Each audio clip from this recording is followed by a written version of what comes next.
Absolutely. Oh yeah, I should. I guess I told you that good story before we got here about amending that booking. So at Mid Ohio Yeah. Wrestling, we'll go in with as the tag team champions, and I mentioned that I'm not going to be able to wrestle. I can't physically do it. Well, we're the champions. We and I don't know when I'm going to be cleared, so got to get the belts off. So we came in with a plan where the bad guys. So there's a general manager. He's a bad guy, and he's going to basically say that my my drug test came up hot, which is if you look at me, that's a joke. But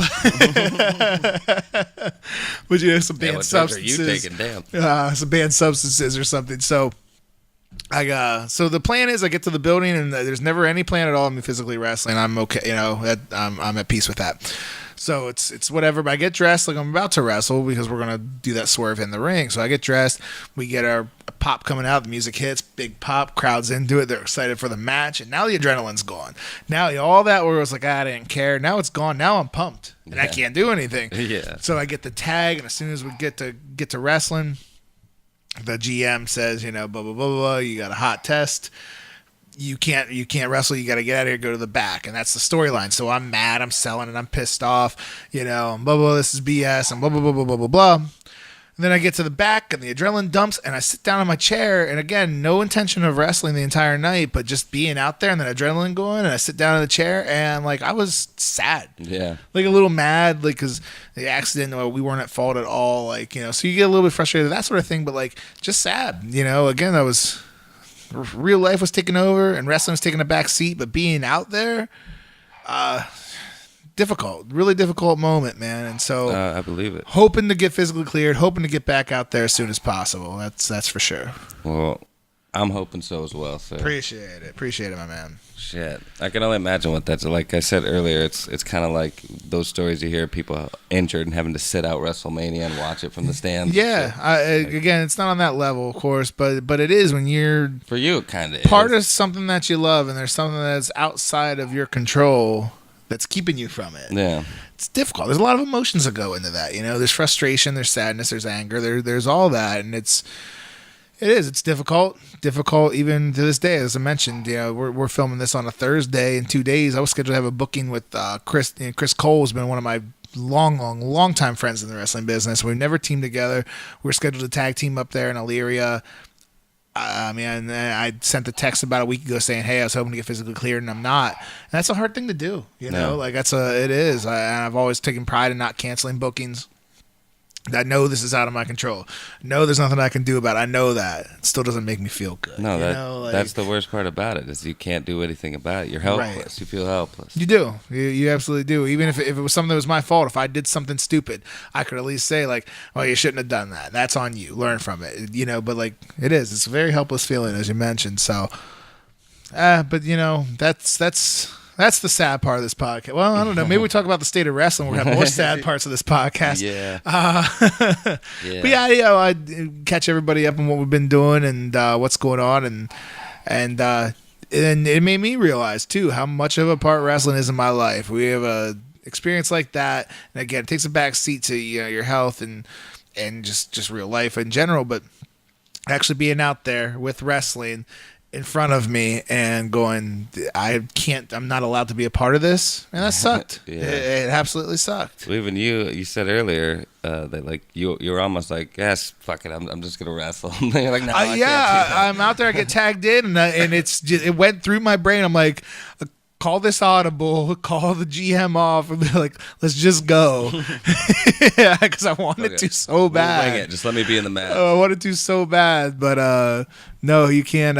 You can't have insurance pay for an injury and then go out there and be a professional wrestler. It just doesn't work that way. You become a liability at that point. You definitely become a liability. You can't sit there and talk about injuries that sustained in an accident, which are legit. I've been lucky in my wrestling career. I really sustained very, very few injuries, but I was also lucky in an automobile, and so maybe your luck. You feel like your luck runs out sometimes. That's kind of a feeling I got going on right now. So better to not chance it. I'm sure you're long. It's a long time from the end, sir. I hope so. I do. You're here. My buddy, we are. We're talking wrestling. My buddy Hayes knew it. He's like, you lost your smile for like the month, man. It happens. and in the indies, we all have that. We're like Shawn Michaels. At the I mean, you do. Sometimes the show's in front of you, and you just go, I don't really care. Like, and that's a terrible feeling to have. You should always care. Yeah. But it happens, man. And in this case, it's something that was a big event that took it. But sometimes you do. It's just other stuff, real life happening. Girls, friends, jobs, etc.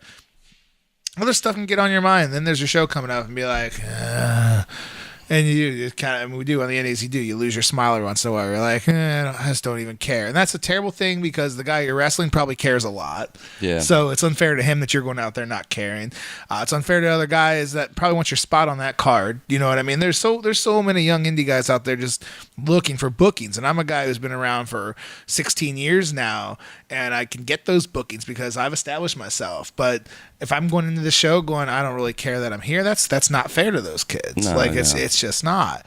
So you try to squash that I lost my smile bug. You do, but it comes up sometimes. Well, don't let it discourage you too much. This is something that's kind of came up a lot recently within the past few weeks, just in the wrestling business and in life in general, and even with like DDP was on Joe Rogan the other day. Right? Okay, and you've seen like the resurrection of Jake the Snake, and he's got like a new documentary coming out about Scott Hall, how he saved Scott Hall. Cool. And how many times have you heard people say the same scenario in their wrestling career, and they're still wrestling today, and they're who they are today, or something like that doesn't just really happen in wrestling; it happens in life. I think it happens in life, too. yeah. And I think your real life outside of wrestling can definitely influence your wrestling life. Oh, absolutely. When it's a big part of your life. If real life is kind of shitty at that moment, or a lot of things are going on, it's gonna kill a little bit of your wrestling passion there for a second, just like anything. Like there's somebody making a movie and they're going through a divorce. Yeah. Like for instance, Zack Snyder, his daughter killed herself or something. I didn't even know that. And that's why he left Justice League or whatnot. Okay. Like, things get fucked up, but again, how many times have you heard that story and it's somebody that you love and respect that's saying that? Sure. You know what I mean? So sure. Like, it's ups and downs, really. Yeah, man, and actually that's funny. We didn't pre-plan talking about this at all, but no. I was talking to my girlfriend about that literally last night, where I said, like, if every day 9 out of 10 things that happen to you are good, right? That's a good odds, right? Really but good. That one thing is going to affect you. It's going to hamper you. It's going to rest on you. Yeah. You're going to dwell on that one bad thing, and it's going to make you question those odds, even though you know those odds are sound. Sure. If you wrote them down, that every 10, I ate bacon, I ate eggs, and those were good.